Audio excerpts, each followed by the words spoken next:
I'm Father Robert Balacer, the digital Jesuit, host of Twiet, This Week in Enterprise Tech on the Twit Network. I'm taking a look at two microphones built specifically for podcasters. These are the Audio Technica AT2020 and ATR 2500. First-time podcasters may be tempted to use earbud microphones for recording. After all, they come with every piece of mobile gear, and the quality is pretty decent, right? It just drives me crazy. People use those iPhone headsets, and they can't hear it, but it rattles. A, the quality's terrible, and B, it rattles. Now that we've established that anyone using earbud microphones for a podcast should be flogged, let's take a look at the mics that Audio Technica offers for podcasters. The AT2020 USB and ATR 2500 are side-address condenser microphones from Audio Technica that have been designed, built, and priced for the beginning podcaster or the content creator on the go. On the surface, the two mics look similar. Both mics have USB ports that connect them directly to your laptop or desktop. Both are compatible with Mac and PC. Both use low-mass diaphragm condenser elements. Both have 16-bit analog to digital converters that sample at either 44.1 or 48 kHz. Both feature a cardioid pickup pattern. Both have LED lights to indicate when the mics are live. Both use standard threading so the mics can be easily mounted on their included tripods or any conventional microphone stand. Both are roughly the same size and weight, just a skosh over 12 ounces. At $60 to $80, the ATR 2500 is the lower price sibling of the pair. Audio Technica advertises a frequency response of 30 to 15,000 Hz, decent for podcasting and average fieldwork. In addition to the microphone itself, Audio Technica has included a mic mount, USB cable, and a tripod stand. The ATR 2500 has a built-in headphone jack with volume control buttons on the front, a feature that podcasters will like since it gives direct monitor functionality with zero delay in the audio feedback. The AT2020 USB is priced between $110 and $150. Gone are the plastic buttons and headphone jack in favor of a solid metal construction. It also expands the frequency range down to 20 Hz and up to 16,000. The AT2020 also includes a far stronger thread adapter and tripod, as well as a carrying case that houses all the bits you need to make it work.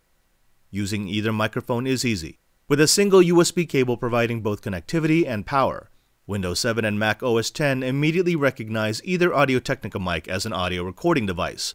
Sound quality on both mics is excellent, with clean and clear mids, especially for vocals. The wider frequency response of the 2020 gives it higher highs and lower lows, thereby making it usable for field recording of all types. But for podcasting, either mic is a solid choice. I could go on about the quality of the 2020 and the 2500, but instead I'll point out that this review was filmed with these mics in this audio nightmare of a room, with this hard echo-producing wall, this noisy laptop, and this fan behind me. If I had tried to film this using earbuds, this is what it would have sounded like. The first pro has to be the USB interface. It's simple, easy to install, easy to maintain. Because it's USB, it means that you don't have to worry about things like a preamp, or a switch, or a mixing board, or a XLR to USB adapter. That's all built into the body of the microphone, which essentially makes this a miniature studio for you on the go. The other thing about the USB interface is that it's digital all the way from the microphone into your computer. People used to have to worry about the RF interference that could be generated by a laptop or a desktop, adding pops and buzzes and whines to their sound. Because it's digital all the way in, you don't have to worry about that. Now let's talk about quality. These two mics are fantastic. I mean, for what you pay for them, they are top of the line. The ATR 2500 sounds rich, and it's clean and clear, and vocals are just really easy to distinguish. The AT2020 is in another class entirely. I think this is the new gold standard for condenser microphones in this price range. In fact, it's favorable to the Shure SM58 from the previous generation. Looking at the cons, there's really only one, and it's really only for the ATR 2500. And that is that it feels a little cheap. It's not a bad microphone, it's just that the tripod feels a little bit plasticky, and the adapter feels like it could break after a couple of uses. The microphone itself is really, really good, and I like the fact that they included this interface for the headphones. But the problem is, when I look at the AT2020, well, I think I want to spend a little bit more to get the higher quality. So, buy Try, don't buy? For the 2020, it's a no-brainer. Buy it. Even if you don't want the USB interface, look for the XLR interface, which runs about $100, and get that. You can't go wrong. You'll be really happy for the quality, price, performance.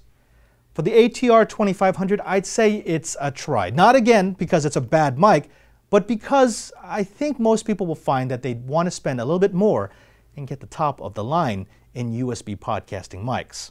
This has been the Audio Technica AT2020 and ATR 2500.